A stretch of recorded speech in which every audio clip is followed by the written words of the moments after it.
and welcome. This is episode number 35 of Office Hours, the weekly semi-live, I'm live, but the audio comes from the past, semi-live Game Master advice show. Welcome to it. How does this work?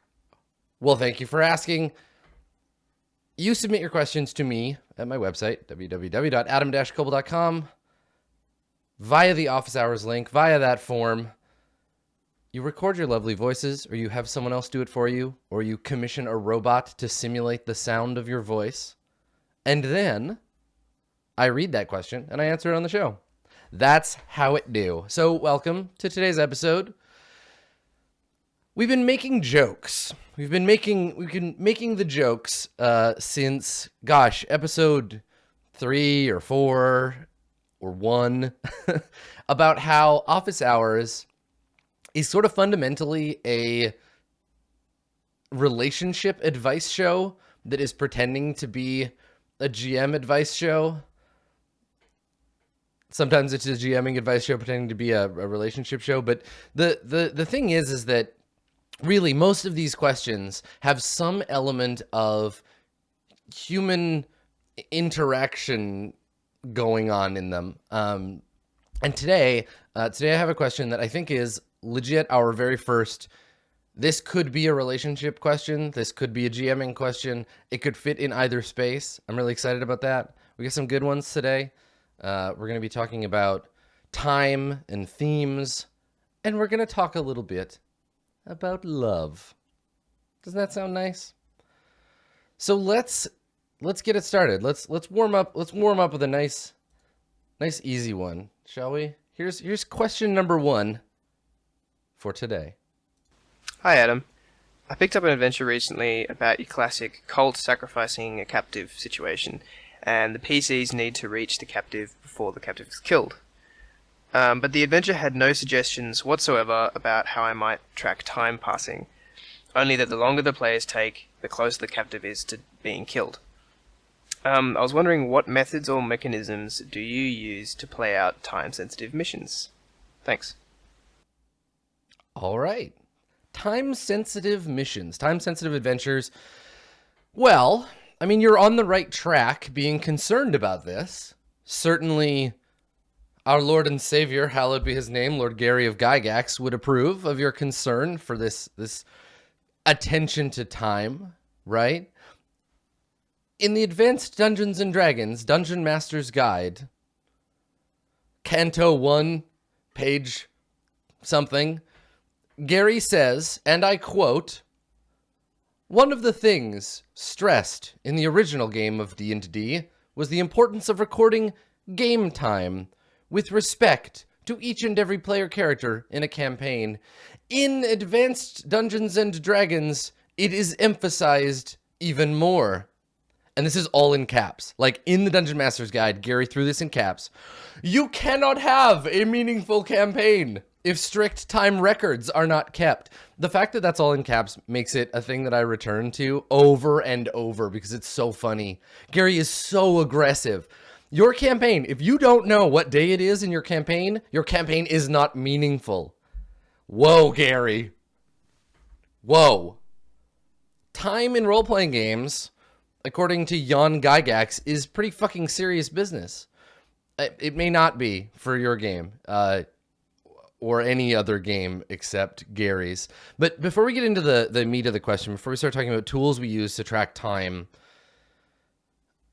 I want to talk about the adventure that you bought. And thank you for not telling me what adventure it is or who it's by, because now I can be neutral about calling bullshit on this adventure and the people who wrote it. I don't know what adventure this is, but making demands that you track time without the game or the adventure itself giving you guidelines or tools to do so is a crappy design. It's like creating an adventure. It's like creating an adventure and saying, consult the rules about thermonuclear devices, but not including any. Or in the main game, there's no thermonuclear devices in the game. Why would you do this, adventure designers? This is cruel. Expecting someone to build a house and not giving them the tools to build the house is a good way to not get a house built. you're going to end up with like a picture of a house or a poem about a house, which both might be better depending on your purpose. But the thing here is that it's bullshit that this adventure isn't helping you. So let's talk about ways that games do manage this kind of stuff and why you might want to track time. So, as Gary so delicately put it, timekeeping can create a sense of verisimilitude. Remember that word from a previous office? Verisimilitude, yes. Yes, verisimilitude. So the idea here is that if you know, and your players know, that it is the 10th of Lortober in the month of Stone in the year of the Shillelagh, and there's only 2 weeks until the Duchess of Brundle arrives in the city of White Feathers, it's going to build verisimilitude around events occurring in your game. It works the same way as maintaining fronts or using a faction turn, because it lets the players know the world is carrying on without you. The world has its own stuff happening, and if you want to be in the city of White Feathers for the arrival of the Duchess of Brundle, you've got 2 weeks to do so. Engage the mechanisms. Play the game, right? Now, some designers... I'm going to point fingers this time. Some designers take this to an extreme. If you've ever seen any of the source material for RuneQuest, you know what I mean. There is an almanac. That's an extreme way of taking time into effect in your game, right? That demands that the GM keep track of exactly what day it is so that you can track things like seasonal changes or describing the weather, macro level stuff. But in your case, what it sounds like you're really trying to do, and what this adventure demands of you, is tracking micro-level time changes as they affect the narrative. You want to work out not necessarily that it is Tuesday, but you want to work out that there are 24 hours left until Wednesday. We see that difference, right? The fact that it's Tuesday isn't what matters in this adventure. The fact is, you have X amount of time before this thing happens, and that's when GM neutrality gets caught up in this stuff. We'll get to that. So there are games that contain mechanisms for managing how long a thing takes. Most, I think, games, at least a little bit, will indicate how long a thing generally is meant to take. I'm thinking predominantly of tracking things like days, hours, turns, rounds, in things like Moldvay D&D or Torchbearer. Right? That's where my head is at. Those games care a lot about how long it is between the lighting of the torch and the expunging of the torch. In D&D, time is bounded not by the characters counting minutes, but by the number of feet one can explore in a dungeon environment in a single turn. Turns are bundled up into batches of 6 to match the length of a torch's light. Days and hours are less important to early D&D because they're not really attached to anything mechanical, right? Now, maybe there are a few examples: spell duration, curses, length until the poison consumes your innards. Those kinds of things come up in days, but generally you're looking at time scale as relative to what the players do in the game. In Dungeons & Dragons, in Moldvay particularly, characters are dungeon delving, so you're looking at days only as a collection of hours, turns, rounds, right? Once we get into expert D&D, and we start exploring the world, we move the scale back and we talk about weeks and days, right? A travel day. We can elide all of the little details into a single day. We talked about this a little bit mechanically in the last episode when we talked about Apocalypse World and games like it and their moves and sort of microscoping in and out of moments. So in Dungeons & Dragons, that's the example, right? Is that turns, rounds, number of feet moved, number of rations consumed. They're mechanical. They're there to put pressure on, just like your adventure is. Torchbearer does the same thing. But what Torchbearer does is abstracts that slightly, right? We don't count a number of paces in the dungeon. We count measures of action. We count a single measure of action. A turn in Torchbearer is one roll. Once a roll is made, a turn passes. So what you're looking at here is where the mechanical stuff of the game attaches to time passing in a way that you can track. These are two great examples of time equating directly to mechanism. It's real easy as a GM to say, when you do X, Y amount of time passes. Do you want to do X? If so, cool, Y time has passed, right? Do you want to search this room? Oh, you do? Okay, well that means you'll have 5 turns of torchlight left. The players can really clearly and easily understand when time moves forward. I don't know that I've ever played a game that focuses on that on a larger scale, but I suspect Torchbearer will when Tor and Luke and them design the overland rules, when they design some of the bigger, the Cook style stuff. But if your game doesn't have that, here's something you can do, right? So let's imagine in your case, you have 10 days before the bad shit occurs, before this cultist assassination or whatever. So sometimes you're focused on minute stuff. You're looking at things that take place over minutes and hours instead of days. That's okay. Play that out using whatever normal rules are available to you. The only time you're going to jump forward is when the players, by way of their characters, indicate to you that they are done with the moment to moment. They're going to tell you, we'd like to travel, right? That zooms us out, that elides time. They're going to tell you we want to rest. That's going to take an hour or 8 hours, for example. And it's going to elide it. You're going to skip forward. And that's allowing your players to tell you, we are done with this moment. We would like to move forward X amount of time. The control is still in their hands. And I hope to God, I don't know what game you're playing, but I hope to God it's got some kind of rule set for travel or for resting. Rest at least is binary, right? You rest for however many hours. Okay, now what do? You, on your GM notebook, you tick off 8 hours or 6 hours or whatever.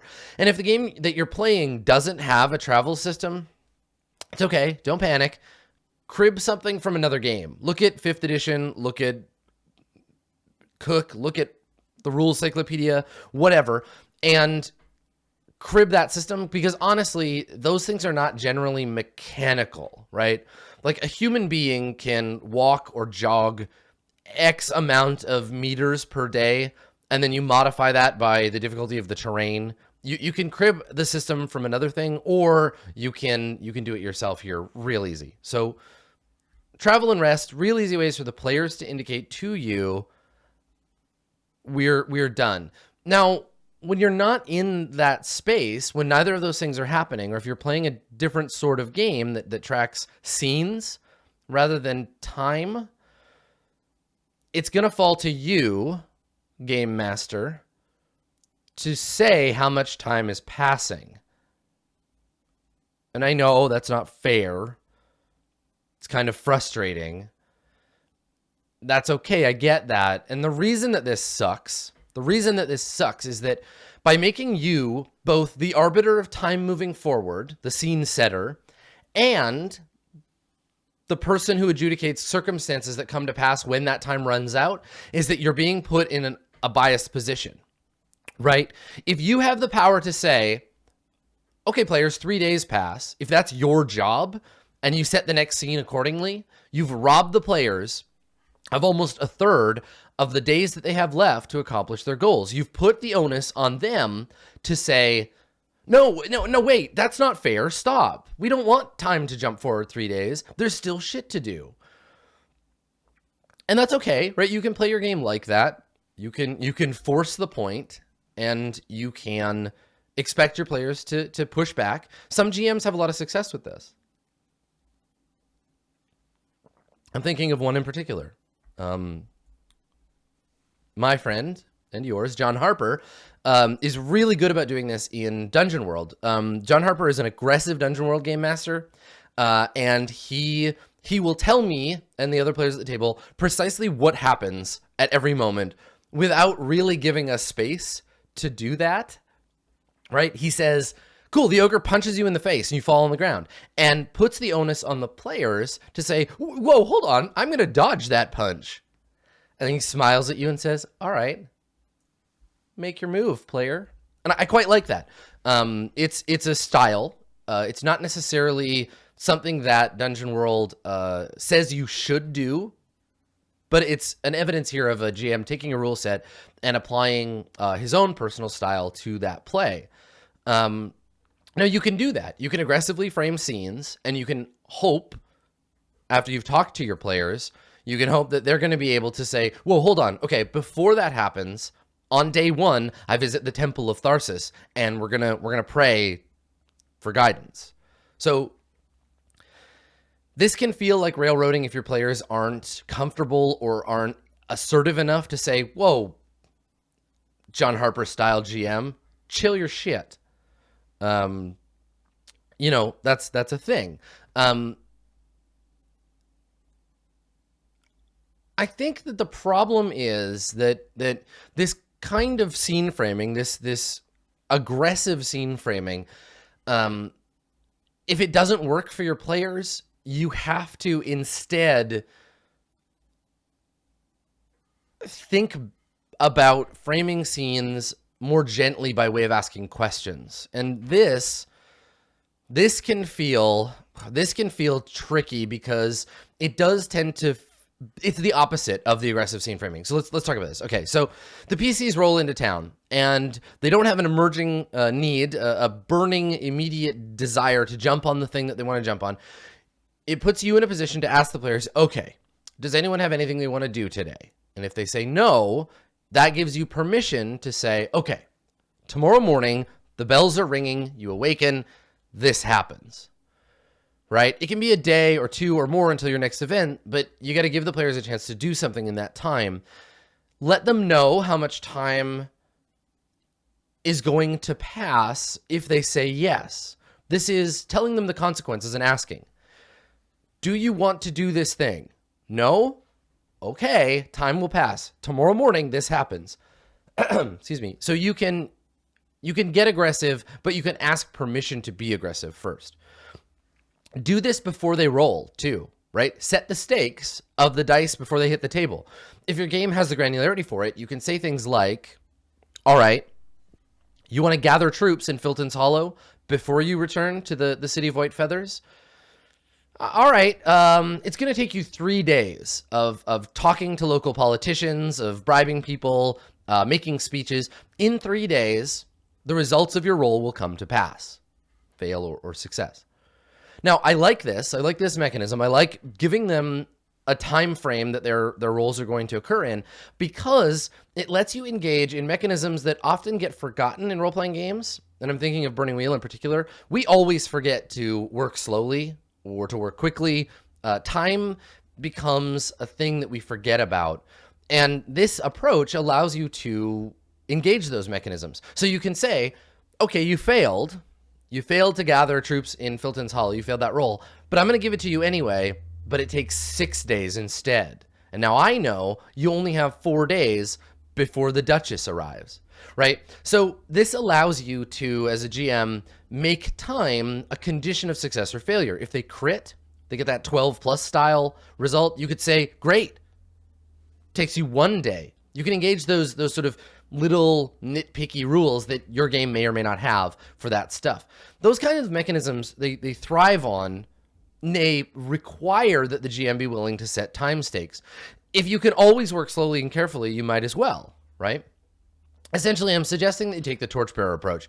Figure out how many things can get done in a unit of time, maybe a day, and let the players do that number of things. Give them the opportunity to do it. And what you're doing here is hacking your game. You're building mechanisms to fit your adventure, which is what your adventure should have done in the fucking first place, which is probably the biggest piece of praise that I can give, maybe the only piece of praise that I can give for Lamentations of the Flame Princess, because Lamentations of the Flame Princess is a game built on its adventures. The core game is nothing. It's just basic D&D with some weird art, but the adventures create rules that you need to run them. Smart, thoughtful design in which you are given the tools you need to succeed as a game master. Go fucking figure, right? I think that hacking the game to fit the kind of narrative that you're trying to play out is a thing that all GMs do on some level. For example, once Apocalypse World created them, and really, I'm not going to give all the credit to Vincent here. Once, apparently this is the John Harper backpatting hour. Once Blades introduced countdown clocks as a thing that players could interface with directly, mind blown. I use countdown clocks to track all kinds of time-sensitive shit in all the role-playing games that I play. Court of Swords, the world runs on countdown clocks, right? Find mechanisms in other games, which is, I guess, why you came to me to ask. But find mechanisms like Torchbearer's 1 action per turn. Find games like 40 feet of dungeon exploration per round. Find things like countdown clocks. Embrace them, love them, hack them into your game, and it's going to make your game better. It's exciting, right? The things that you love in game A can be ported to game B. Mind-blowing, right? Really fun, cool stuff you can do as a GM. Also, you're designing games. You're a game designer. Good work. The crucial thing here is, as you noted, I think, in your question, you don't want to put your players in a position where you fuck them out of the time that they deserve. You want to be fair. Don't fuck your players. Which brings us to question number 2. Like that? You like that segue? Greetings, Adam. My boyfriend, who is also my girlfriend, and I are about to host a new campaign with new friends in a new city. We actually began our relationship 9 years ago after our first official date at a D&D session. However, we understand that there is often apprehension concerning players and game masters who are romantically involved, especially with new groups. Do you have any advice for players or game masters who are interested or inclined to bring intimacy to the party dynamic? Do you have any experience with this improving or detracting from gameplay? In short, in your opinion, is there room for love at the role-playing table? Yes. Thank you. Oh my God. Oh, yes. So, Luther, you sweet, beautiful human, thank you for this question. Also, your voice is so nice. I love listening to all of you. Your accents, the tone. I'm internalizing this library of human voices. It's so good. So, okay, let's talk about this. Let's talk about relationships at the table. This is one of my favorite questions I think I've gotten so far. So I hope that I can do it justice.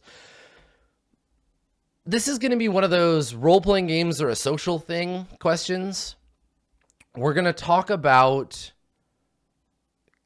chemistry and conversation at the table. We're not going to talk really about systems or rules in this question because it's not really about that. It's a higher level thing.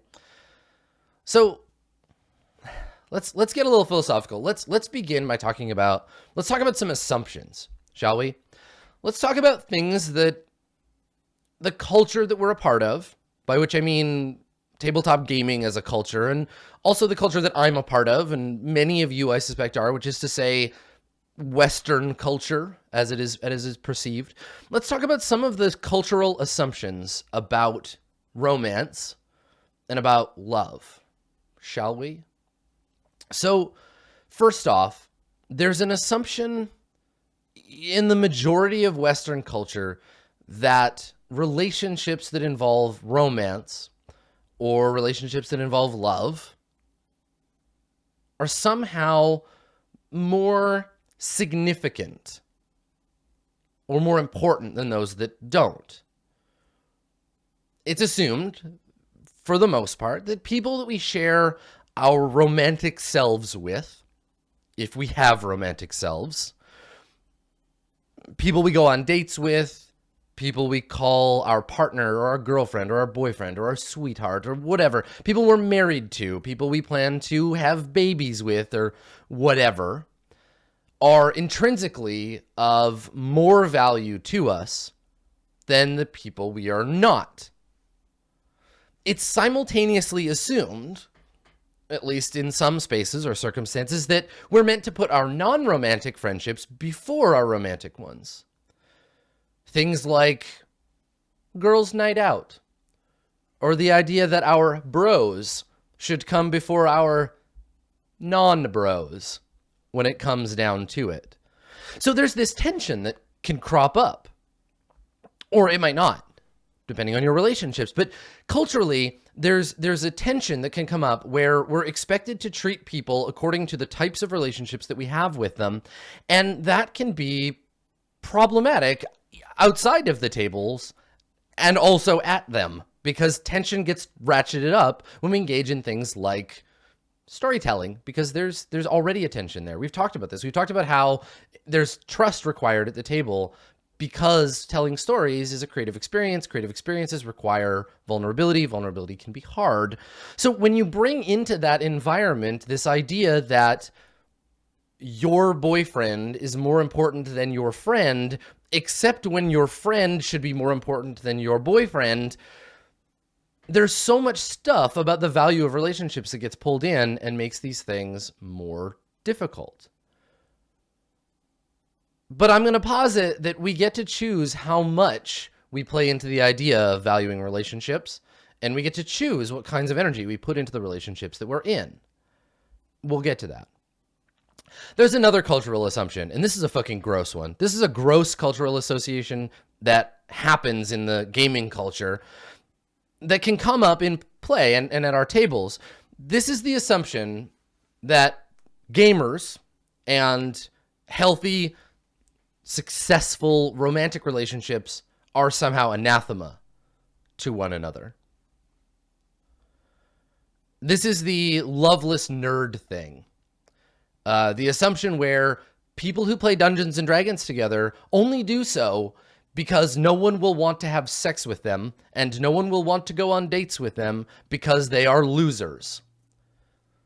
Because having romantic sexual relationships makes you not a loser, right? No loser has ever gone on dates. No loser is married. Losers play Dungeons and Dragons. There's often an implicitly sexist angle on this too, right? When you think of the loveless group of nerds huddled together in the basement, what gender are these nerds? Just imagine them. They're men, right? There's this implicit thing to that trope that all D&D groups are loveless, nerdy men who have no romantic partners. And we know this is bullshit. Every facet of that is bullshit. That gaming groups, like the rest of the world, are made up of diverse people. They're made up of lots of different genders and relationship types. It's horseshit, and we know this. But that said, cultural assumptive paradigms being what they are, there's a pressure that gets exerted that can lead to an assumed narrative of how gaming groups are and the place that relationships have at the table. This can result around intense tension concerning the GM's girlfriend as a trope. And there's that sexism again, right? There's that implied sexism that the GM's girlfriend in that trope is a noob who doesn't know anything about the other players and the game and has never played D&D before and is getting preferential treatment on account of sex or love. The trope around romantic connections between the GM and the player to begin with is problematic. And some of this stems from the desire in games, and this goes all the way back to Gary and Chainmail. It stems from the desire that the GM be this perfectly neutral entity, that the GM come to the table free of any connection, beneficial or negative, to any player, that in the eyes of the game master, thou art all equal. And that clashes immediately with the idea that our romantic relationships and our non-romantic relationships have different levels of power, right? When a group of non-romantically connected friends are hanging out and participating in an activity, it's assumed they're all on a level playing field. We tend to overlook factors that create bias because honestly, it's not that lascivious to think that the GM might like one of the players more than another in a non-romantic, non-sexual way. When you add romance and the implication of sex to the equation, suddenly the NPC being nice to the GM's special friend becomes a platform to question the GM's neutrality. It can become a witch hunt for unfair perception of treatment in a thematically random situation, right? We expect that the only thing that's going to fuck us in a tabletop role-playing game is going to be the dice. So I think that's what this is all about, right? The expectation that a GM is neutral. It's not really a question about having a relationship with your players. It's about playing in good faith and not trusting your game master, right? Because the GM is expected to behave in good faith according to the rules of the game and make decisions according to the mechanisms of that game and the narrative of the world that is being created. And when an imbalance in the external social structure of the game is perceived, or that there is a potential for that imbalance, it can set off some of those cultural assumptions that we talked about before and put us in a place where the group dynamic becomes strained. Now, on the one hand, I want to tell you to just disregard this strain if it comes up. If you see your players getting uncomfortable, I want to tell you not to sit down with them and say, this is so-and-so, and we're dating, but it won't affect my GMing. I want to tell you to ignore that because it gives a kind of attention to that trope that makes me uncomfortable. I don't like acknowledging it, but I also don't like ignoring it, and that's not what this is about. If it's not already a problem, you know, if there's none of that tension already for you, awesome. Acknowledge your relationships, but don't make them about the game. That's okay. You can just keep playing. It's fine. This is assuming that you're not a fuck up and that you're being aware of your biases and you're not cheating in the game and you're not doing that thing where you're giving your boyfriend more gold and more experience than everybody else. If I'm wrong and you're doing that, stop being a jerk. You're a bad GM. Don't do that. I'm assuming you're not. But let's buck our assumptions here, right? Let's treat everyone at the table like they're equal as players, regardless of who's sleeping with whom or who wants to sleep with whom or who's in love with whom or who doesn't love whom. We're all players of the game, and that's a relationship, isn't it? Right? That's a kind of relationship. I have a relationship with the people that I play games with, even if I have no other relationship. And that relationship is vulnerable, and it's creative, and it's powerful, and it's meaningful. Let's not underplay that. Let's not underplay the fact that whether someone is your boyfriend or your girlfriend or your wife or your husband or your ex or whatever, let's not underplay the fact that they are your co-player in this game. And that shit is meaningful, right? If we treat the people that we play games with as people, above and beyond anything else, we can explore our feelings about each other in that space. And I think that's okay too. Let's acknowledge that our grudges and our friendships and our crushes and our attraction and our deep, desperate, painful love for one another make stories that feel exciting and powerful and real. That, like all our other human experiences, we tap into that energy at the table for the sake of the narrative. In my experience, having rich relationships with the people you game with can only improve your game.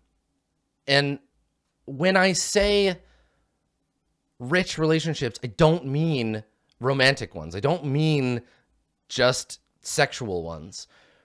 My personal relationship politics have led me to a place where I don't think romance is any more important than friendship. I don't think friendship is more important than romance. They're flavors of a relationship with their own tenor and content. And I think that if we don't ignore this, if we choose to put pressure on romance and sex being more important than friendship, we ignore a vast selection of people in our lives that may not have romantic or sexual feelings at all. And disregarding them is as bad as disregarding our friends over our romantic relationships. I've played games with total strangers, and we've used those games to become friends. I've played games with people that I have been in love with for years, and people I've just started dating, sometimes both at the same table at the same time. I've played games with my friends, and the game has helped me develop a crush on them. I get crushes on my players all the time. I've flirted with people in character and had a moment in the back of my brain that was like, oh, hi. Wow, oh, okay, this feels nice. maybe this would be fun to do in real life too. I've played games with couples. I've played games with people who used to be couples. I've played games with people who are dating each other, not dating, people who've hooked up, people with sexual relationships. It's been awkward, and it's been fun, and it's been weird, and it's all been fine, right? Because acknowledging people's relationships with one another is a powerful way to get at what that relationship is about. In the game, at the table, we call on our own experiences. Now, we do so with consent, right? We do so with respect and love in our heart. Do not assume because your character is sexually attracted to my character that you want to bone me. Do not make that assumption. Allow yourself the space to experience the thing as both your character and you, but don't assume that it means things. This is something that can make a table hostile if not done carefully. But I think that if done carefully and gently and with consent, it can be fucking magic. It can be absolute magic. And I don't think it's all just good, positive feelings either. I think tension and frustration can, if you handle it in the same gentle, careful way, can be a powerful experience at the table. When I play games with humans, I try to acknowledge all of the feelings that are present at that table. And if I'm frustrated with a person for personal stuff, I can mostly put it aside, but it's still present, right? It doesn't happen very often because I'm lucky. I get to play games with people that I care about. But even in situations where I'm a little frustrated with somebody or a little annoyed with somebody or somebody has pissed me off for totally unrelated reasons, I can use that. And hopefully I can talk to them about that. You know, we can sit down before the game and say, look, I know that we had this big fight about whatever, but I like playing games with you, and we're still people that engage humanely with one another. Maybe that's okay. Maybe we can get some of this tension out in play. I will fight you in the game, you know? And I think that's okay. I think you can do that. The thing is that human beings have these amazingly complex inner lives. The people that you are at the table with have so much going on, and they collide in this astronomical ballet of emotion that if we can acknowledge those things and use them and their energy in our games, we can make magic. I want to posit this for you, and we've talked about this before. I think that this is really important to recognize and remember.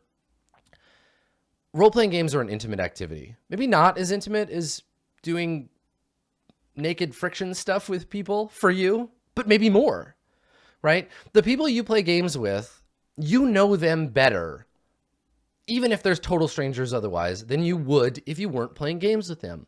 They have exposed something about themselves to you. They're bearing their brain in a way that creates intimacy. Limited intimacy, but intimacy nonetheless.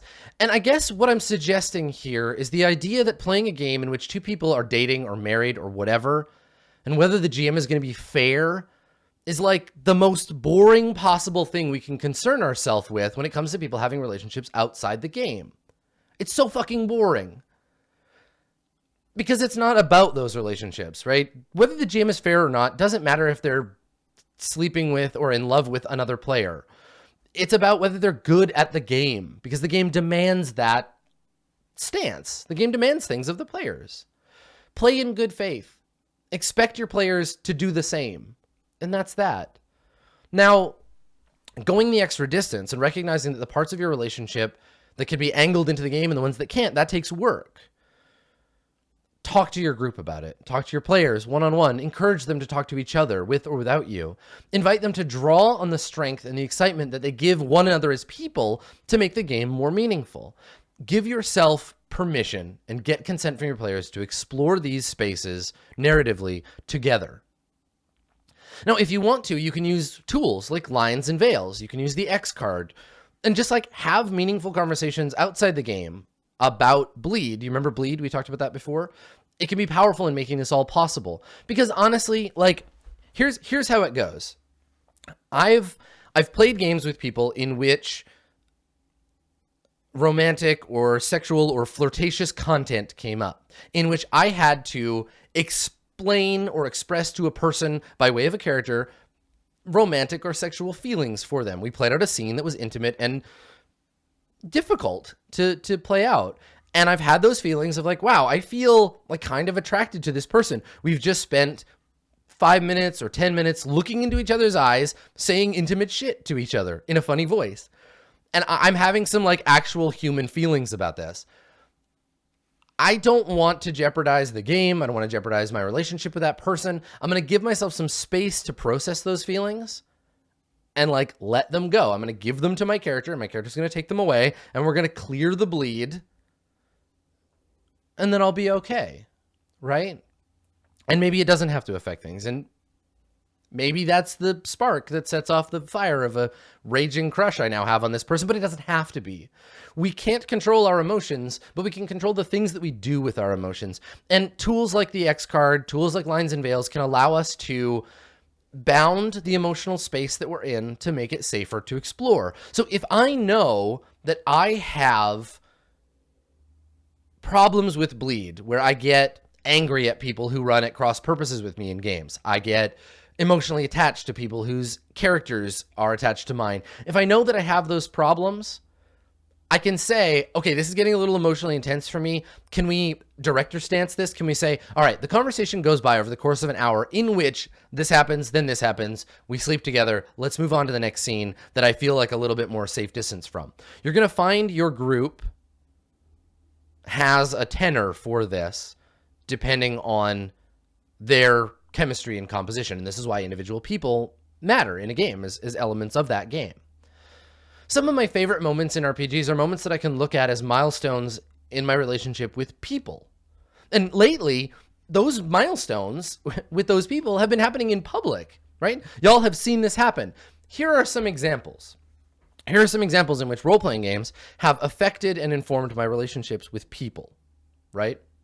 Conversations with Marcus, with DJ Wheat, as Peony and Pie, have given me insight into what kind of dad Wheat is. I've seen a side of him that is nurturing and caring, and I've had the opportunity to experience that kind of feeling, that kind of experience with him by way of our characters, right? I've learned things about him, and it's given me a positive outlook on him as a person, right?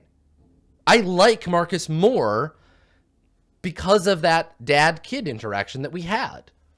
In Apocalypse World recently, in Roll20 Presents, Andrew asked me to veil certain content. And that taught me something about them, about Andrew. And them asking me that question, them asking for that space, gave me a feeling of intimacy and deep respect for them, because they felt safe enough in that moment to be vulnerable, to ask, and that was really sweet.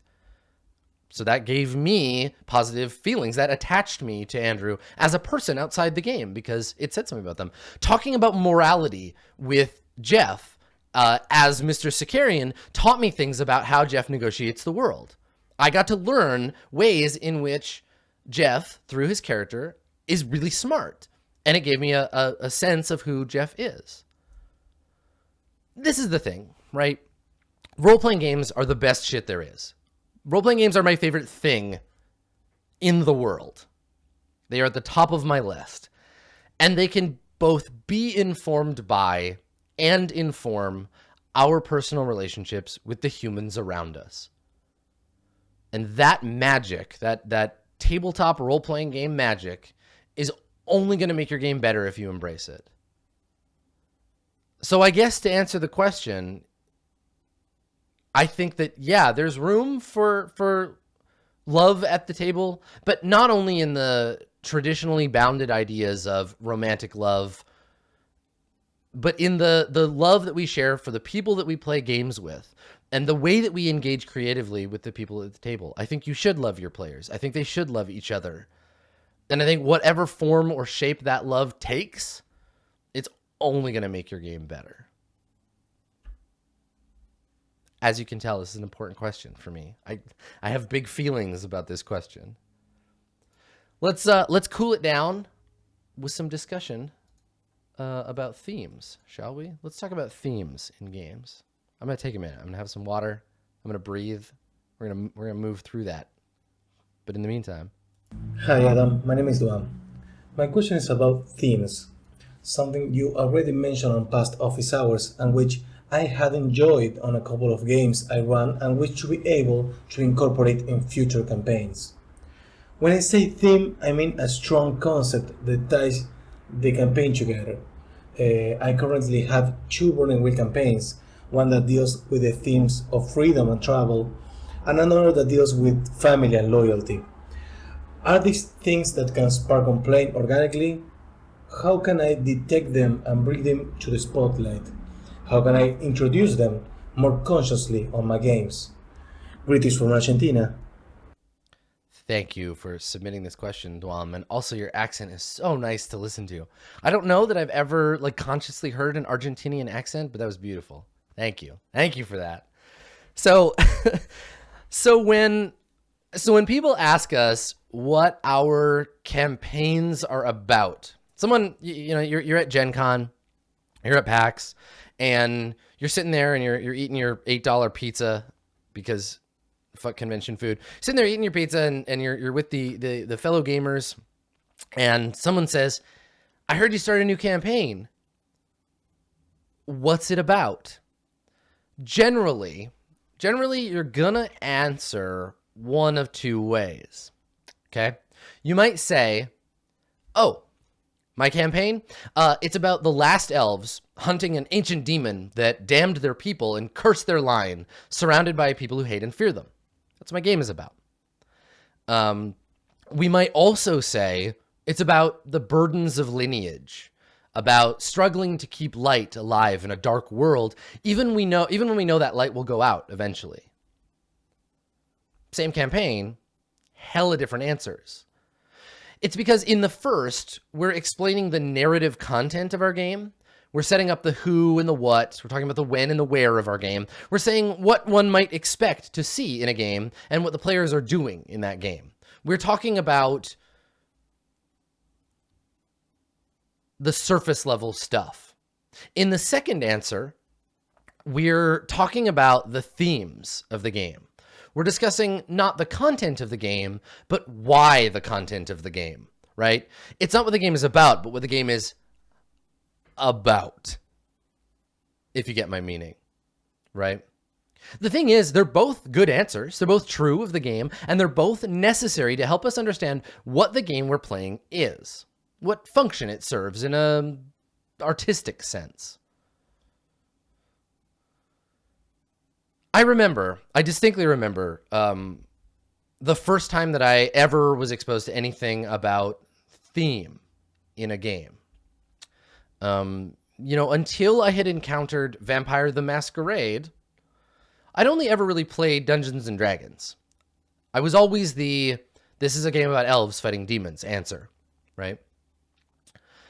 Now, reading Vampire, I discovered that a campaign, let's stay on brand, a chronicle, could be not just about having fangs and thirsting for blood and struggling with your opponent vampires, but about humanity. It could be about duty. It could be about suffering. It could be about the nature of what makes us humans. The game explained to me, sadly not through its mechanisms, but the game explained to me that ephemera, or what I had perceived as ephemera previously, was as important as situation and setting. And this was an eye-opener for me, that we could explore things of substance in our game, that morality and ethics and philosophy, that social issues, that deep, powerful, emotional stuff could emerge from our narratives on purpose. That blew my mind. That for me was, that was great as a kid to learn that. And I think that if you're going into it, there are generally 2 points at which you can work out the themes of your game. There are 2 points at which you can answer this is what the game is about, right? You can do this before the game begins, which I think if you want a thematic game, it's a game that is about something deeper. You want to do this at the beginning. You establish the things you want to explore in your campaign, and everything about the game is driven towards those goals. Your antagonists, your allies, your events and locations, all in some way or another reflect, refract, and engineer the themes of your game by merit of their mere existence and their interaction with the PCs. The other main time you can work out the themes of your game is at the end, when you have this epiphany about what the game was about all along. You can look back as the narrative becomes story, and you can allow the game's patterns and the game's narrative to produce themes at the end. You can look back at your game and say, oh, this campaign was about the ethics of war all along.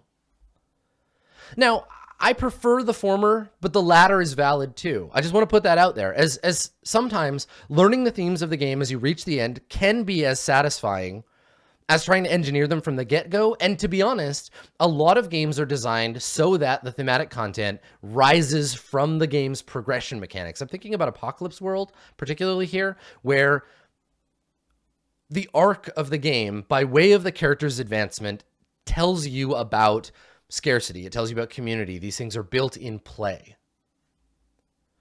So the mechanisms of the game will do that for you, in some cases, depending on the game that you're playing.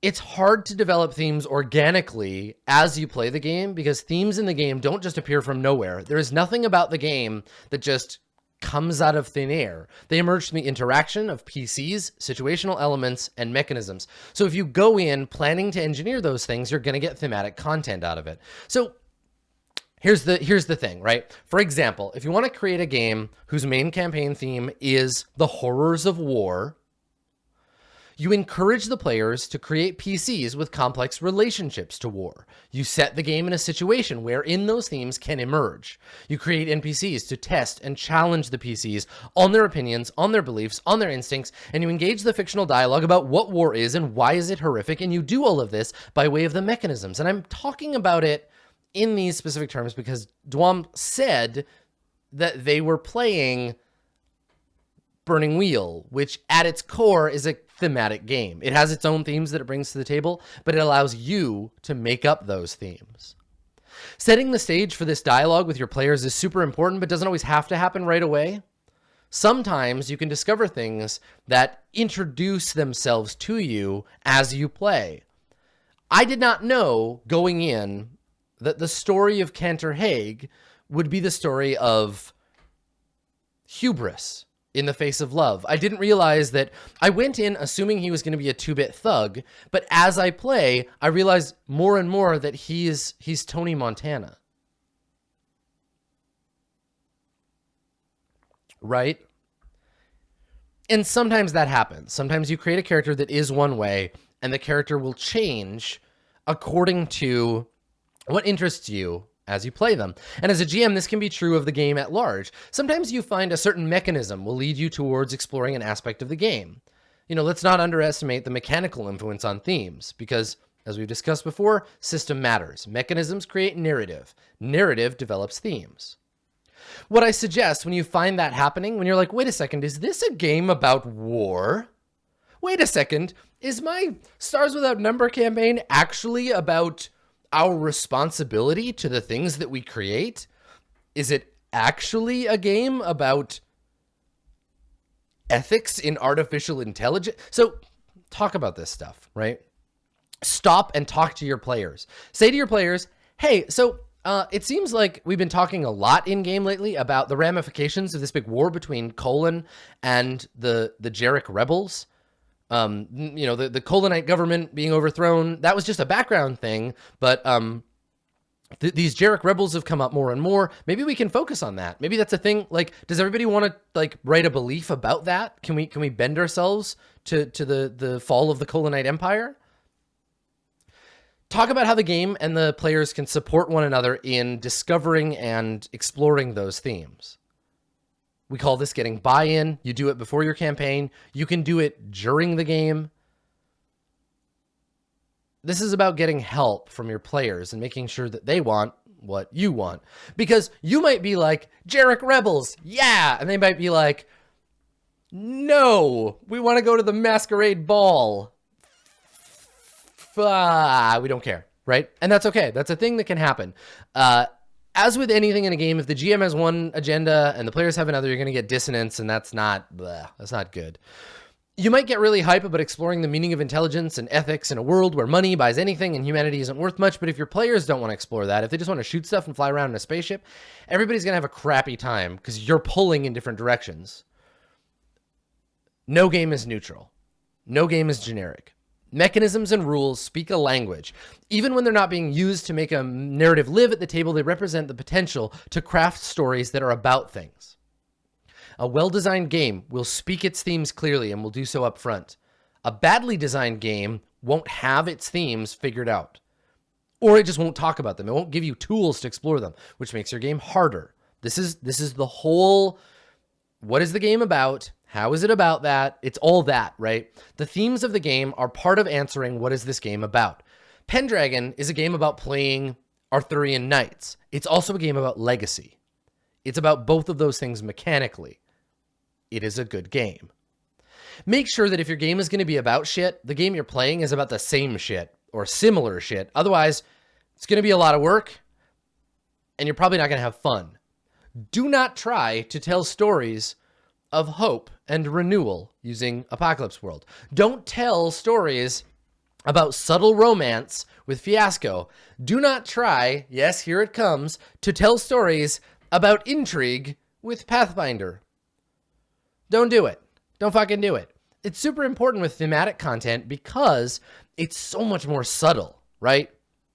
It's easy to add things to a game that let you bend the setting, the situation, fuck with the premise. You can add laser guns to D&D without it being a problem, right? The rules themselves have to support your themes, or the whole thing will feel like playing a song on an out-of-tune piano. If you want to get better at detecting themes, because that was part of your question, like looking at your game as it stands, the extant game, look at the game and understand its thematic content that's already emerging. Engage in discussion and debate about existing media. Watch a TV show, go online and talk about what you think the themes of the show are. Join a book club. Watch a movie with your friends and then force them to discuss its themes with you. Care about media, become a student of that media, watch movies that say things about the world, and that expertise will prove invaluable for you when you go to GM your own game. So there you go. This has been episode 35 of Office Hours. Perhaps my most personal episode. I felt good about that one. I have a lot of things to say about both love and themes and about games, I guess, and all of those things together. So thank you for giving me a space to talk about that stuff and for hanging out and listening. If you want to get involved with Office Hours, if you have burning questions of your own, you can visit my website, www.adam-koble.com. There's a little Office Hours link up at the top. You click that, fill out the form, record your voice, and we'll try to have you on a future episode of Office Hours. We're coming up on PAX South real quick, so if any of you are going to be there, you don't know already, the Office Hours live panel will be taking place on Saturday, I believe. So if you're in Texas for PAX South, I hope I'll see you there. We'll try to record it in some form or another for the internet. Otherwise, we'll be back next week with another episode of Office Hours. Thanks for coming, everybody. See you next time.